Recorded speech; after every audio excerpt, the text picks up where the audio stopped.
Good morning, everyone. Oh, nah, we can do better than that. Good morning, everyone. All right. Any good day above ground is a good day, right? Amen. There we go. Let's get this thing started off. First of all, I'd like to welcome everyone to our annual Black History program. It's so great to see everybody in the house. And those who have been here before, please, thank you for returning. And this was your first experience. I hope this is a lasting experience and you decide to come the next time we have this.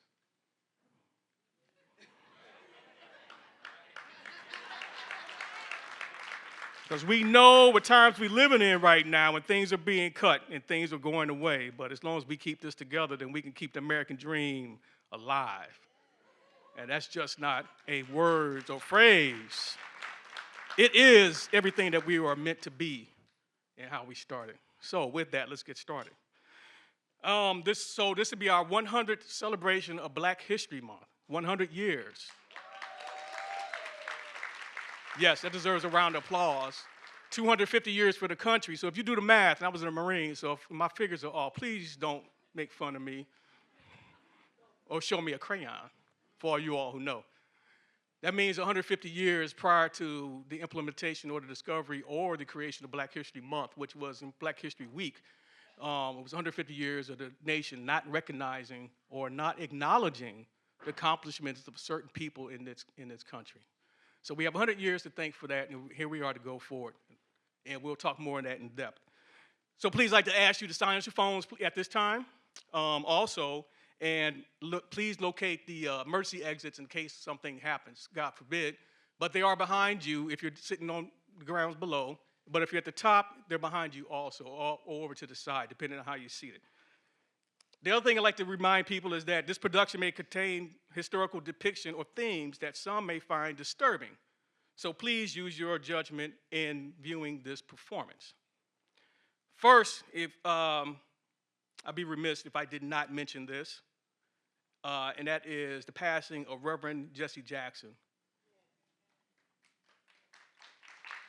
I don't know if death is ever appropriate, and I'm sure it isn't, but if he had to die, everybody had to die, this is probably a good time, I hate to say perfect, but in order for us to celebrate someone's life, probably would be a better time to do it than Black History Month, considering all the contributions he did. So let's, in the spirit of Jesse Jackson, who reminded us to what? Keep hope alive. And I am somebody. Let's please have a moment of silence for the Reverend Jesse Jackson.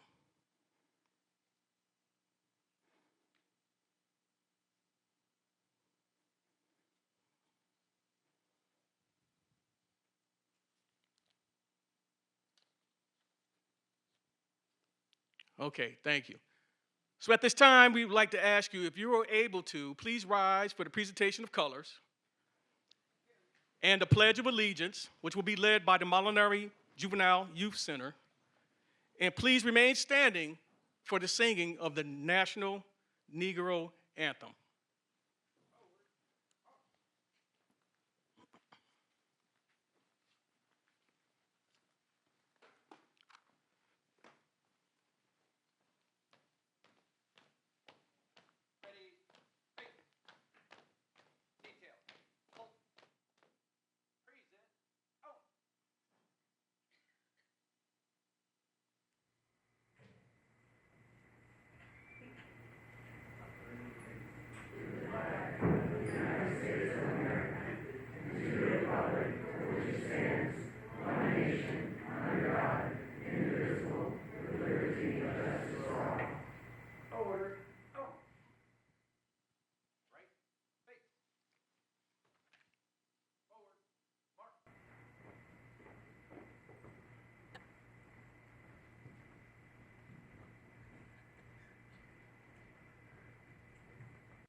Lift every voice and sing till earth and heaven ring, ring with the harmony of liberty.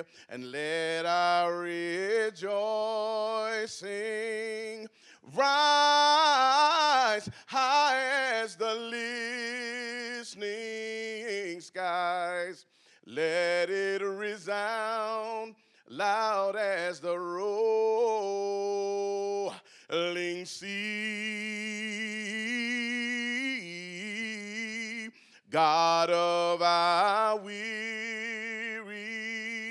years, God of our silent tears, thou who hast brought us thus far on thy way, thou who hast by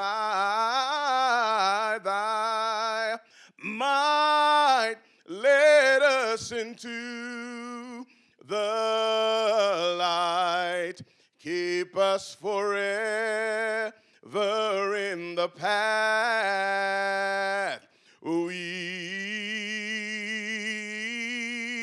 pray. Sing a song full of the faith that the dark past has taught us. Sing a song full of the hope that the present has brought us, facing the rising sun of a new day begun. Let us march on till victory is won.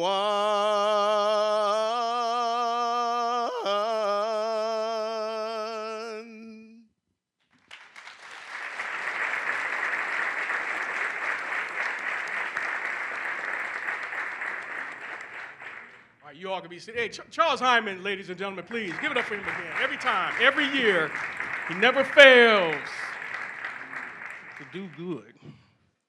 And we get him for free. No, I'm just kidding. We got to pay him. I should have said that because Charles would have met me in the parking lot. It would probably been on. Okay, at this time, we want to acknowledge all the dignitaries, county board of supervisors, leadership of government, or anybody who is a department head or division head. Could you please stand just to be recognized so we can all wave to you and know where our good money is going.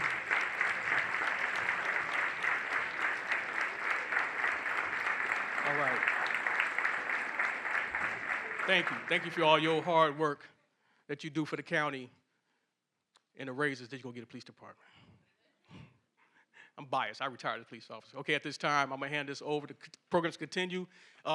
Please enjoy the program, and this will be the last time you see me today. All right. Thank you.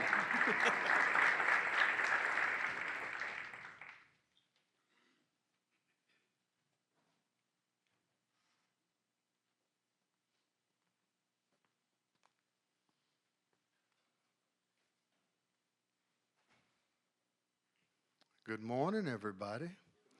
How's everybody doing? All right, I'm Willie Hardeman, and I'll be sharing a Black History Moment.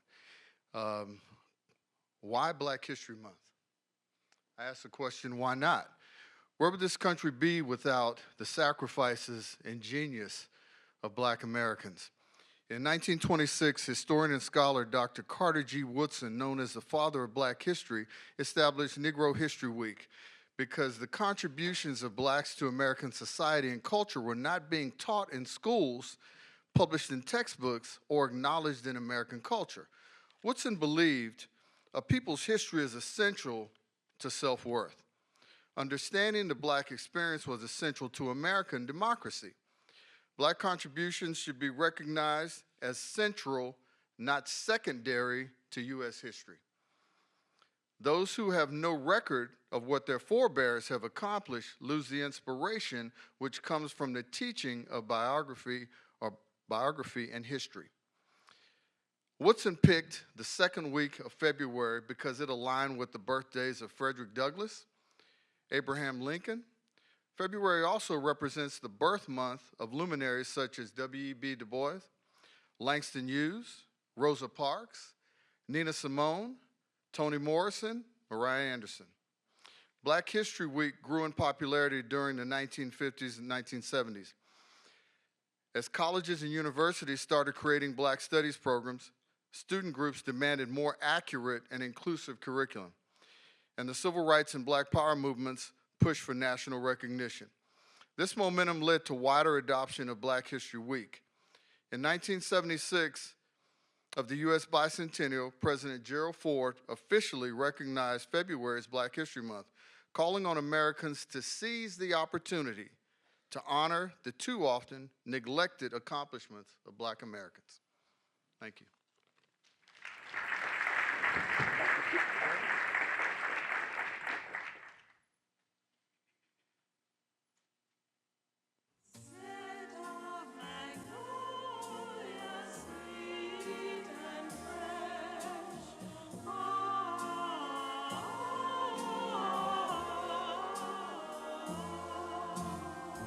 Southern trees bear a strange fruit, blood on the leaves and blood at the root, black bodies swaying in the southern breeze, strange fruit hanging from the poplar trees.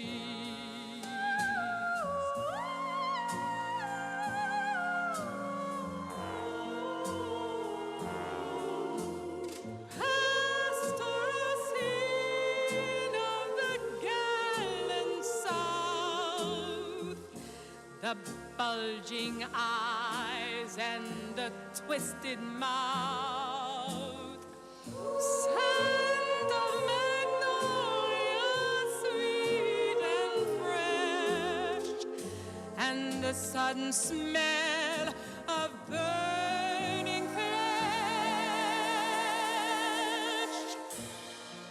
Here is the fruit for the crows to pluck, for the rain to gather, for the wind to suck, for the sun to rot, for a tree to drop. Here is a strange and bitter crop.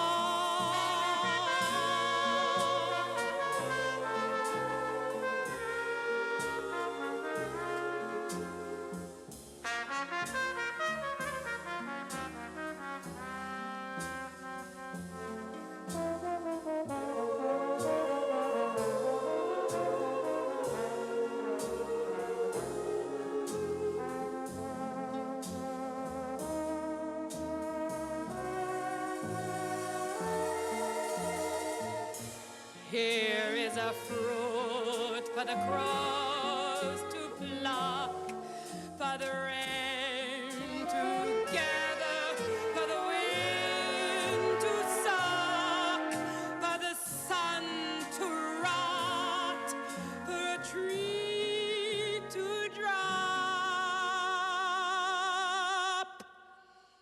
Here is a strange and bitter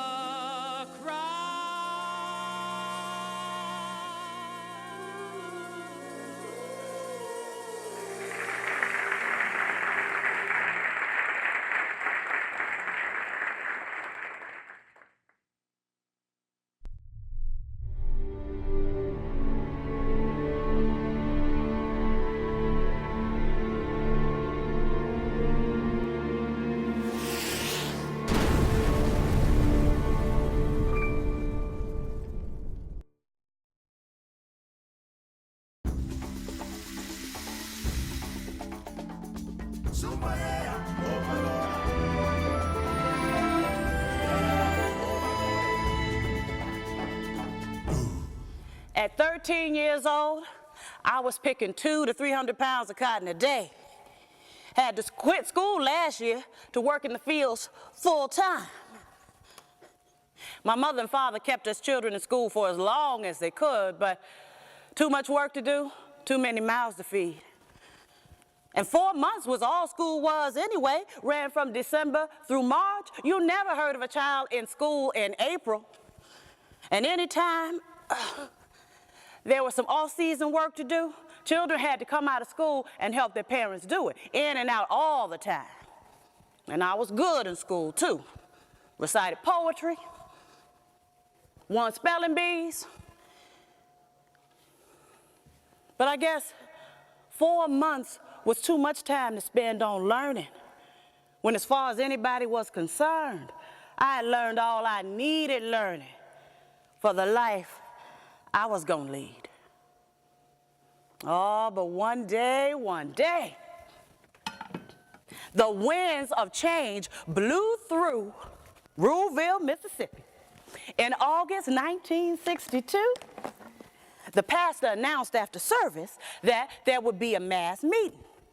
It would be sponsored by the Student Nonviolent Coordinating Committee, SNCC, or SNCC as they called it, and the SCLC, the Southern Christian Leadership Conference.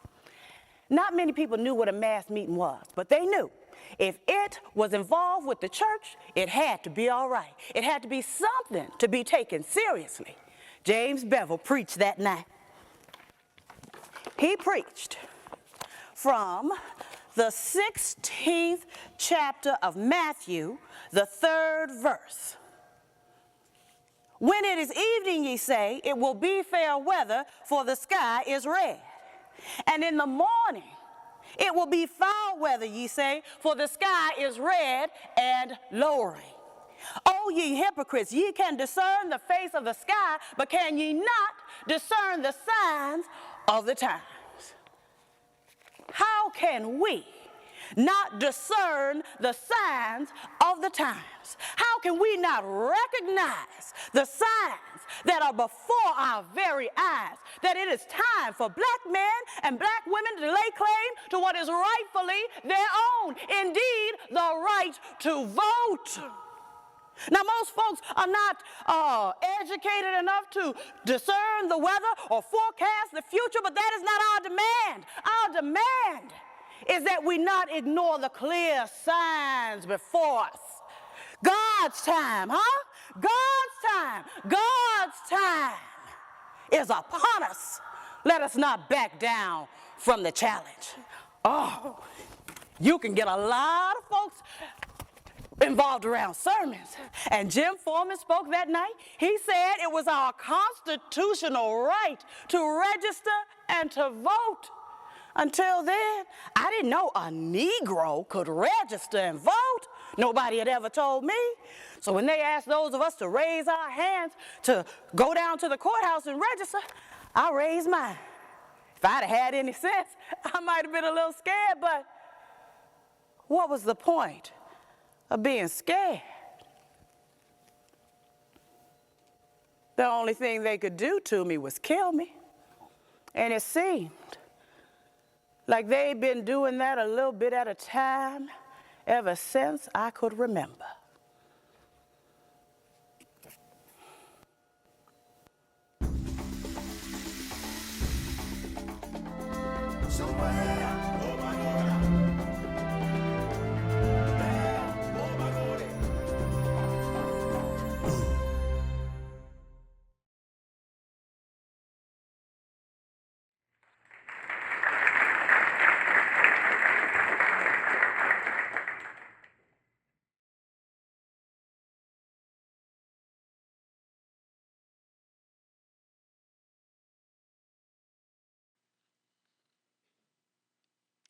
Good morning. My name is Carolee Carrington, children's author, literacy advocate, and founder of Read with Carolee.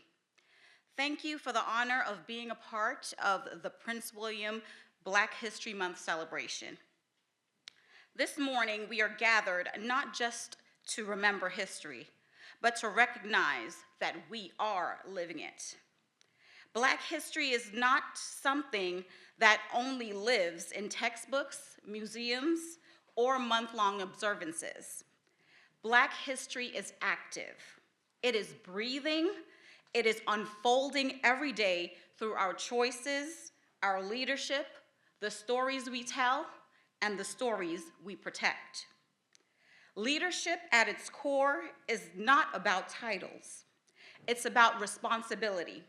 It's about deciding what we will stand for, even when it's uncomfortable, especially when it's uncomfortable.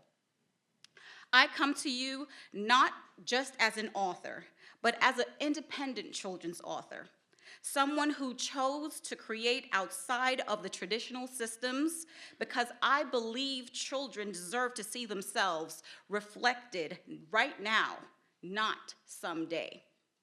Through my platform, Read with Carolee, my mission is simple but powerful: to make sure children, especially Black children, children from marginalized communities, have access to books that affirm their identity, their joy, their culture, and their humanity.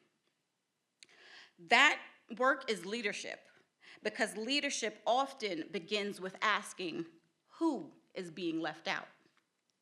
When we talk about living history, we must talk honestly about what is happening in our schools and libraries today. Across the country, books are being challenged, restricted, and removed. And the books most often targeted are not dangerous, they're truthful.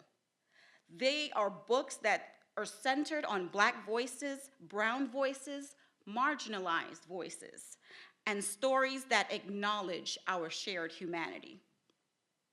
Book bans are not about protecting children. They're about controlling the narrative. Leadership requires us to say clearly, our children deserve access to stories that reflect the real world they live in. Because when a child never sees themselves in a book, the message they receive is not neutral. It's damaging. Silence tells a story too. As an indie author, I operate without a publishing house behind me. That means I fund my own books, I distribute my own books, I fight for placement, I advocate directly with schools, educators, families, and it's harder, but it's also powerful because it allows me to tell the stories that might otherwise be deemed too much, too honest, and too uncomfortable. But our ancestors didn't fight for comfort. They fought for truth. They fought for access. They fought for the right to learn. Living history means we honor that fight by continuing it.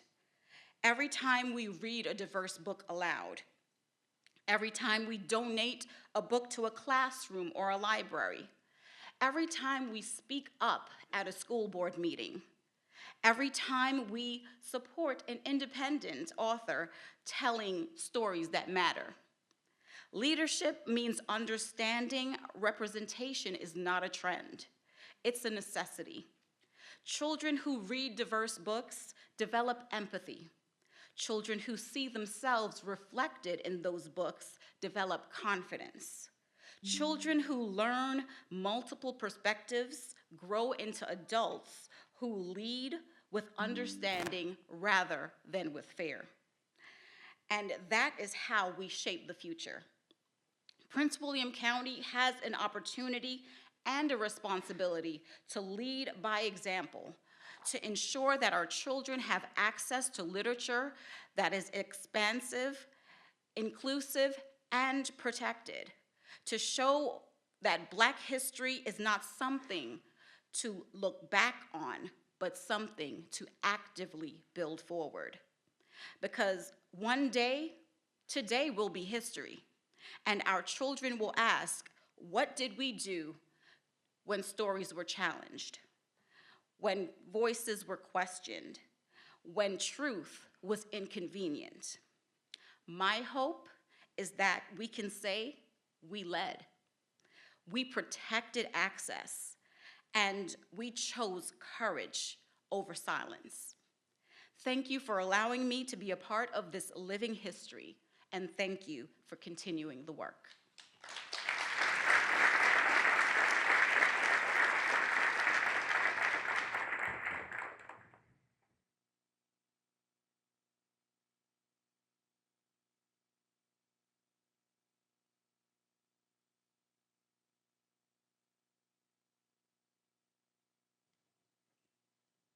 Time's up. When I point the mic to you, I want to hear you say in your loudest refrain, time's up. Time's up. Time's up for folks thinking we can't be. At least a community of shakers and movers, producers, instead of 98% consumers. Time's making my point clear as that H2O liquid, as sharp as that blade we keep cutting our own wrist with. Quit it. Time's up for folks sitting in class, watching time pass, thinking there are no questions to ask, taking up space and air, reluctant to be a presence here. Voices echoing from bodies, posing as authority on subject matter that affects our story. There's no time for I'm sorries. Struggle with we. Help to repaint the tapestry. Time's up when all the money is gone. No more flossing to do, platinum to adorn. Put the pedal to the metal about these scores we got to settle. Let's sit down and talk business. Plan to raise up out of this abyss, the devil's evil happiness. Rocks that got cooked up now need to be divided amongst those same people who invested.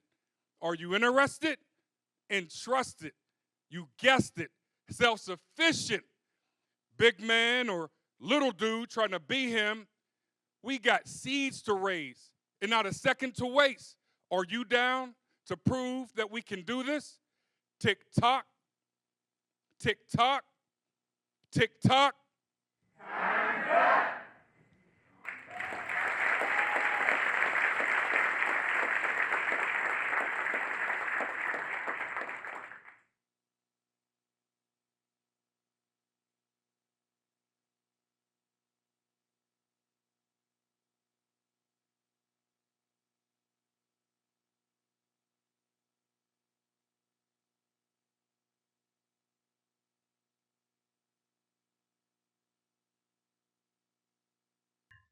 My paternal grandfather, James T. Young Sr., a short man with skin the color of pecan shells and a military bearing, began talking with my brothers and me about his experiences toward the end of his life in the late 1970s.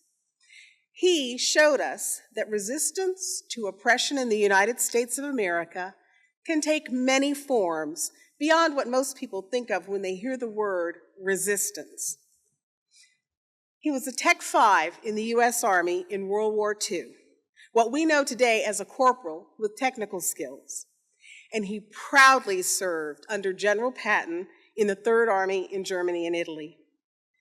My grandfather said many of the Black troops appreciated Patton because he was the only major American general to request Black troops for combat units. None of the other generals could apparently see beyond their racism. My grandfather was part of the Red Ball Express. You may have heard of it. I think they made a movie about it. It was a famed truck convoy system that supplied Allied forces moving quickly through Europe after breaking out from the D-Day beaches in Normandy in 1944. Staffed primarily with African-American soldiers, the Express at its peak operated nearly 6,000 heavy vehicles carrying some 12.5 tons of supplies each day, everything from butter to bullets and more. Now, African Americans have served in every branch of the service in World War II and before and since. But back then it was a mandated, segregated military. These men and women discharged their duties with great pride in the face of blatant discrimination and humiliation from their fellow service members. They fought with great courage and great faith in the promise of America. They did not despair of this country, for they believed in it and what the United States of America stood for. Imagine then how awful it must have been to fight for victory and democracy over there, and yet be subject to racism and the failures of democracy here at home. In Richmond, Virginia, he had to pay to vote. an abhorrent practice called the poll tax. If for some reason he couldn't afford to pay, he might be allowed to vote if he could explain an arcane point of the state constitution to the satisfaction of a white election official. His wartime service, as well as the deep disappointment he felt upon returning home, spurred his interest in securing full voting rights for all Americans. My grandfather, like many returning Black service members, joined African American political, civic, and social organizations that banded together to conduct voter education and poll tax payment campaigns so as to bring the franchise to Black voters in Virginia. Later in his life, he also sued the city of Richmond for the now acknowledged practice of local, state, and federal officials running highways, freeways, parks, military bases through Black and other ethnic neighborhoods. While his lawsuit was unsuccessful at stopping the highways, destroying these vital communities, my grandfather's lawsuit did force officials to pay above fair market rates for the homes and businesses they took through the eminent domain process. The Powhite Parkway in Richmond runs through what was once my grandparents' home. Although with the settlement they and their neighbors received, they were able to purchase new homes in the now integrated Richmond. My grandfather taught us that when you are faced with a society that not only doesn't value you, but is actively working to keep you in your imagined place, then you must resist those efforts. In other words, legal action is resistance. Education is resistance. Voting is resistance. Thank you, Bhupal.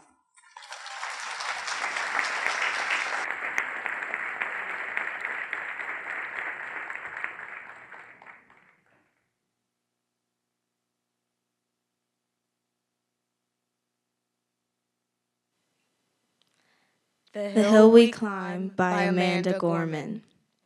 When day comes, we ask ourselves, where can we find light in this never-ending shade? The loss we carry, a sea we must wade. We've braved the belly of the beast. We've learned that quiet isn't always peace. And in the norms and notions of what just is, isn't always justice. And yet, the dawn is ours before we knew it. Somehow, we do it. Somehow, we've weathered and witnessed a nation that isn't broken, but simply unfinished. We, the successors of a country in a time where a skinny Black girl descended from slaves and raised by a single mother can dream of becoming president, only to find herself residing for one. And yes, we are far from polished, far from pristine. But that doesn't mean we are striving to form a union that is perfect.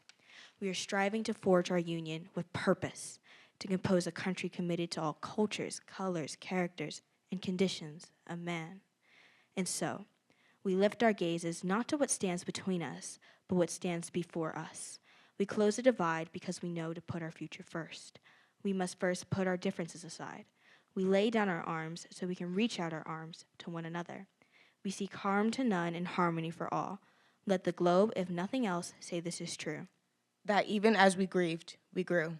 That even as we hurt, we hoped. That even as we tired, we tried. That we'll forever be tied together, victorious. Not because we will never again know defeat, but because we will never again sow division.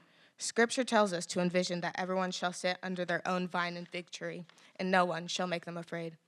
If we're to live up to our own time, then victory won't lie in the blade, but in all the bridges we've made. That is the promise to Glade. The hill we climb if only we dare it. Because being American is more than a pride we inherit. It's the past we step into and how we repair it. We've seen a force that would shatter our nation rather than share it, would destroy our country if it meant delaying democracy. And this effort very nearly succeeded. But while democracy can be periodically delayed, it can never be permanently defeated. In this truth, in this faith we trust. For while we have our eyes on the future, history has its eyes on us. This is the era of just redemption. We feared it at its inception. We did not feel prepared to be the heirs of such a terrifying hour. But within it, we found the power to author a new chapter, to offer hope and laughter to ourselves. Whoa, While once we asked, how could we possibly prevail over catastrophe?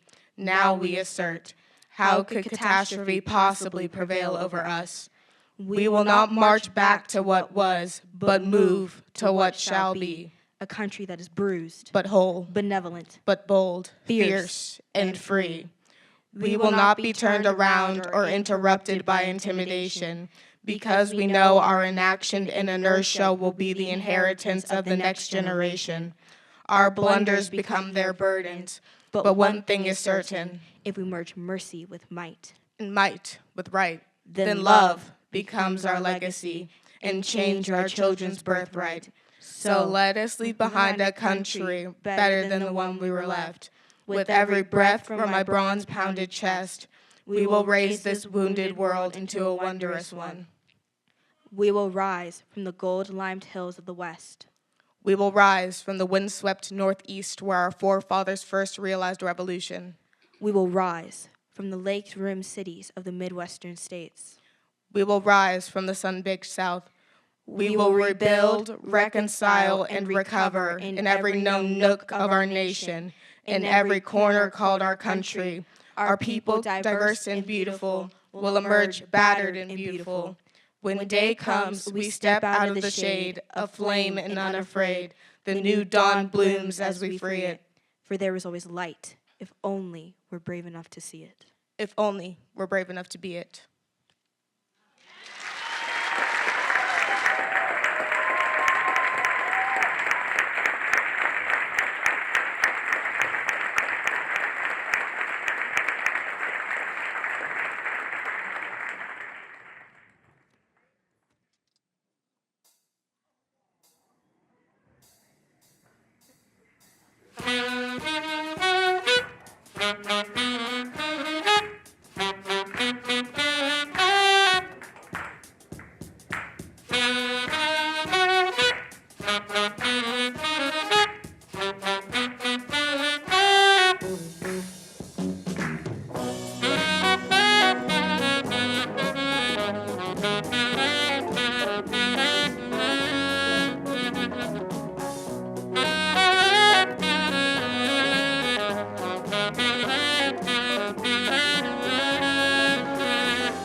Thank you, thank you. Everyone, please give another round of applause for our performers today.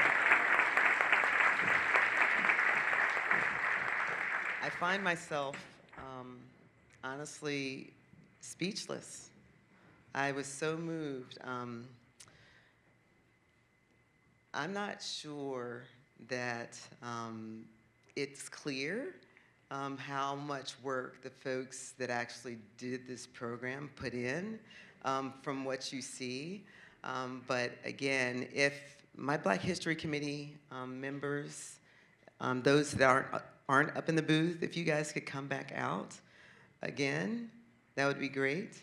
I just have to let you know that all the videos that you saw, coming out. The videos that you saw of and of course there are folks that are outside and our ladies in the booth. These folks do so much work, and these are all volunteers. It's volunteer time. The Prince William County Black History Committee is a volunteer service organization. So we take our time, these folks take their time outside of their work hours to work to bring this to pass. And so I really just wanted to make sure that I recognize them.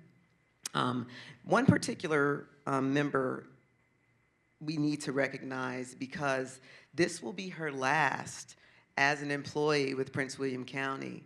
Miss Sharon Richardson has been with us for over 30 years.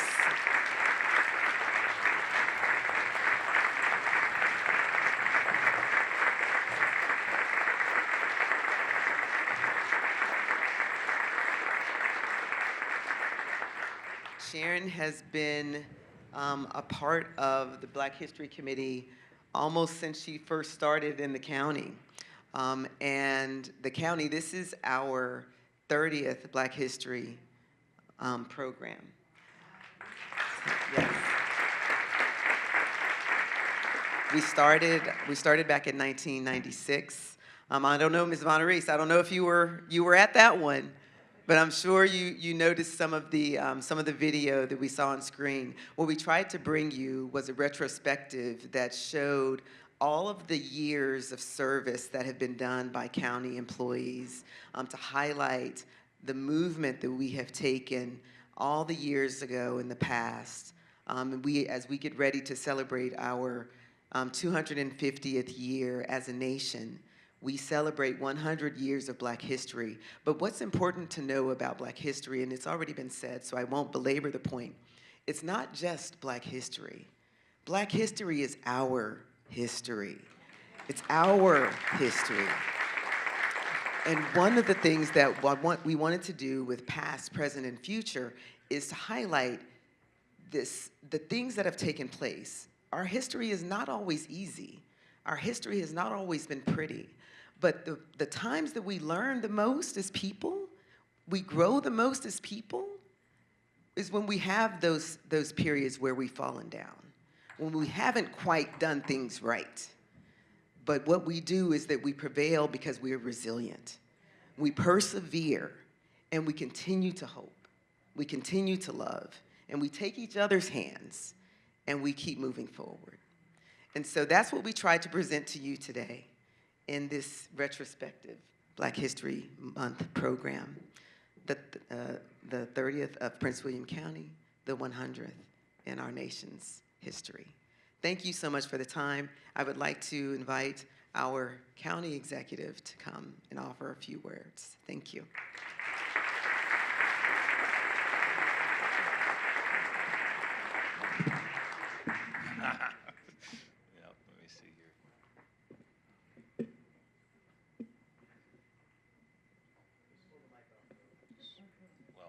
You know what? I'm just going to take this mic off like this. How about that?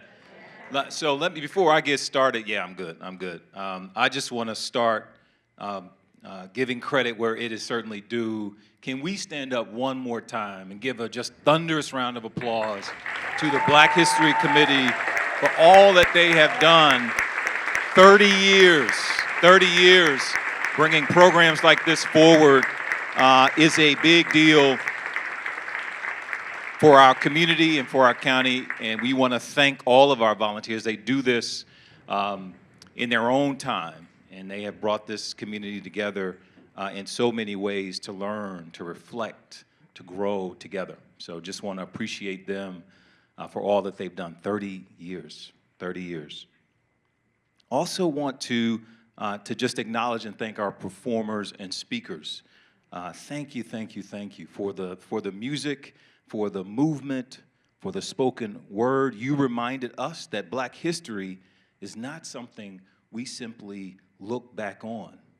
It is living, it is present, and it is still being written today. I also want to acknowledge our Board of County Supervisors. I don't know if there are any in the audience, but just want to, I know we did it at the beginning of the program, but want to thank our elected officials, our board, our Commonwealth Attorney. I don't know if our sheriff is here. He usually always is. Thank you for all that you do to lead our community. Thank you for being here with us today. We appreciate you and all that you do. To our directors, some of who stood up, I think one or two walked in after, and to the cabinet, the leaders who I get to work with, the honor of working with every single day. Thank you all for what you do for this community. Thank you for what you do for this organization. We appreciate you. In fact, our directors, cabinet, would you all stand up? Round of applause for our leaders.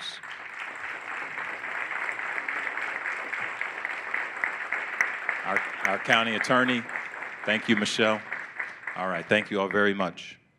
Now,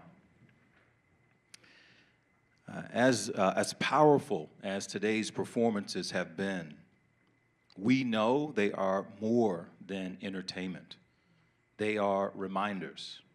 Reminders of where we've been, reminders of what we've overcome, and reminders of the responsibility we carry forward.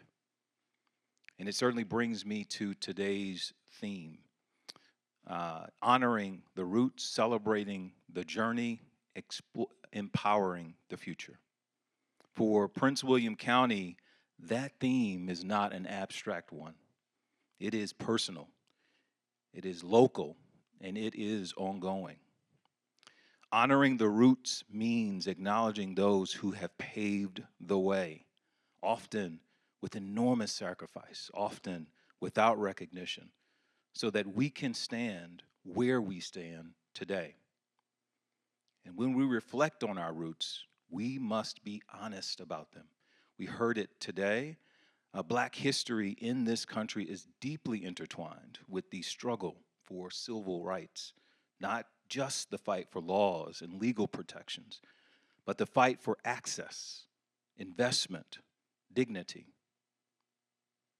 For generations, Black communities were shaped by decisions that limited and withheld resources. Roads were not built, or if they were built to divide and not to connect. Parks were not maintained. Capital did not flow.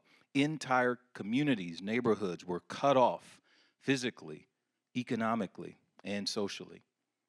Now, this is not just as someone who loves local government, but personally, many of you have heard me talk about my journey into public service, what it meant to grow up in Detroit, in a community that experienced many of the same patterns of disinvestment that we discuss and study today. I saw firsthand what it meant to grow up on the side of the city where opportunity felt distant, not because of a lack of talent or ambition, but because of a lack of access. I remember standing at a bus stop as a kid in Detroit, watching buses come late or not at all, knowing that just a few miles away, on the other side of the city, opportunity moved faster.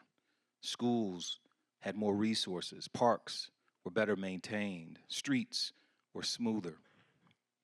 And I'll tell you, I didn't have the language of systemic underinvestment back then as a kid, but I could feel it.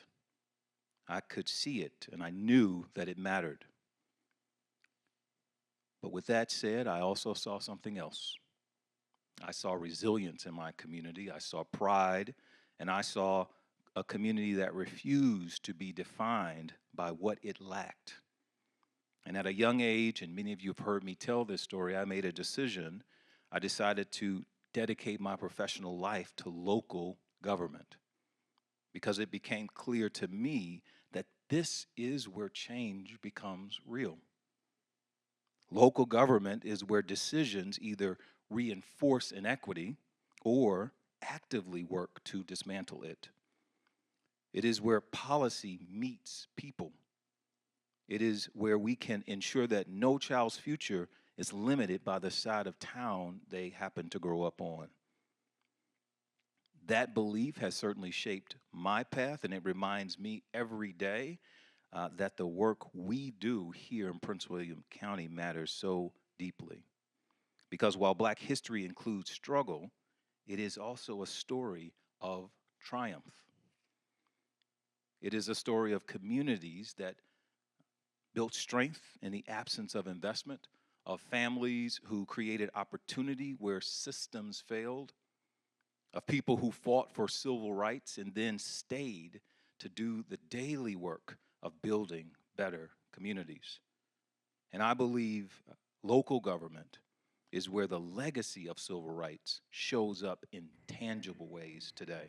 And I'll give a few examples of what I mean by that. Think about transportation. Rick is right here. Yes, indeed. We have an absolutely phenomenal transportation team here in Prince William County. I would say the best in the region, bar none. Yes, that is right.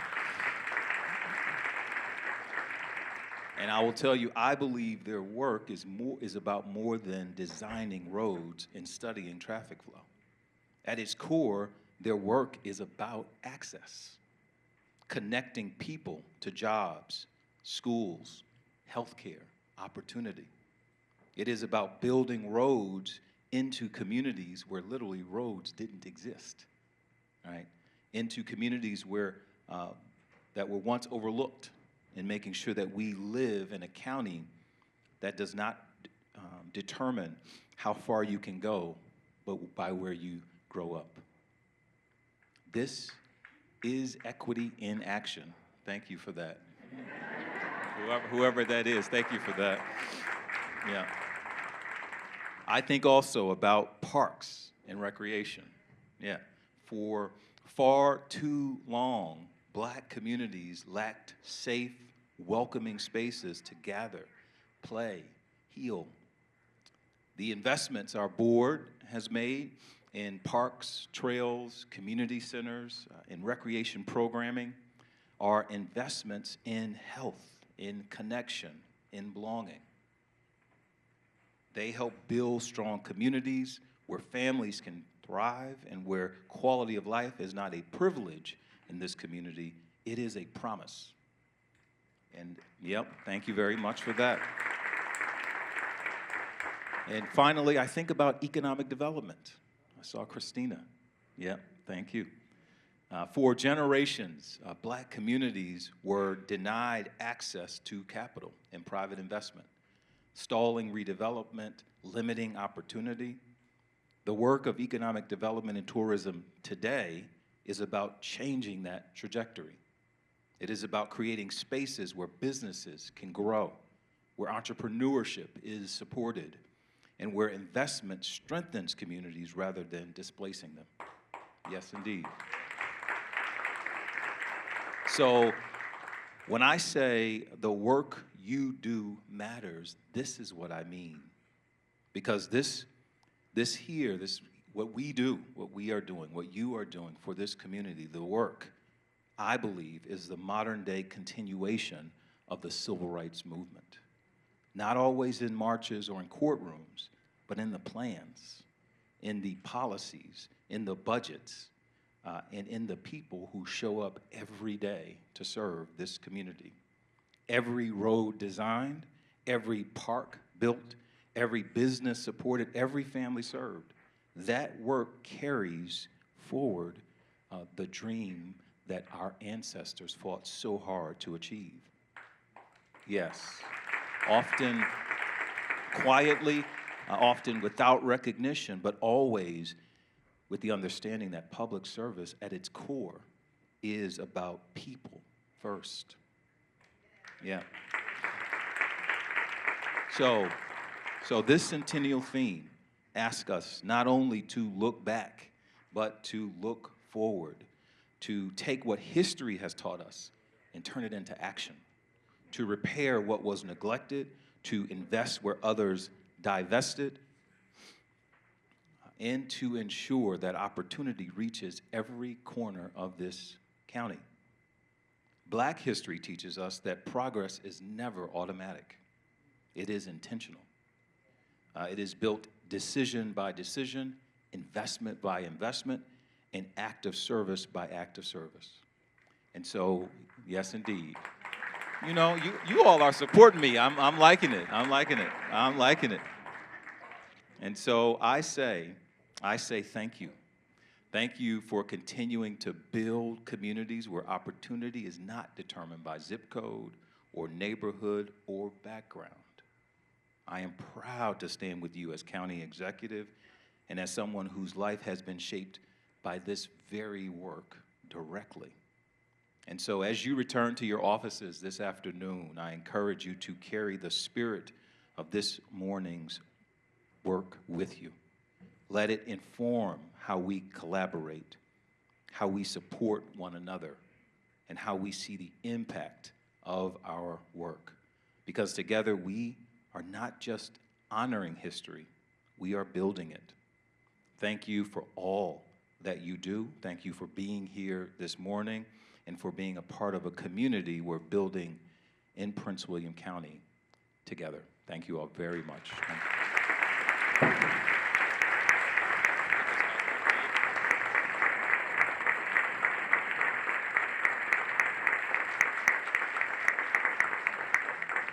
Thank you, Mr. Shorter. Thank you so much, everyone. This has been a wonderful, wonderful journey. Hopefully you enjoyed walking with us from the past into the present and looking forward to the future. And I just have to say, on behalf of the Black History Committee, we thank you for your work. We thank you for coming out and supporting us every year. But we also have to thank all of the community members that come and support us as well. You've seen, of course, some of out in the lobby, you saw some of our vendors. Please do go back out and check those out. Kara Lee has a stand there. Mr. Sean A. McDonald Sr. has a table and a booth there as well. But just to let you know how much our community puts into this program, Ms. Naya Harris actually flew from LA to come back to dance for you today. So we are a community, as our county executive mentioned, we are a community that supports one another. And I'm honored to work alongside each and every one of you because I think there's no better workforce in this region than what we have here in Prince William County. So with that, I will not belabor the point. Thank you so much for coming today. I do have to say, though, I almost lost it because my baby girl performed today. The children, oh, they have my heart. They have my heart. But hopefully you enjoyed today. Please grab some lunch on your way out and definitely stop by the tables and the vendors to check out their materials. Thank you so much for coming today. We appreciate your time, appreciate your service. Be well.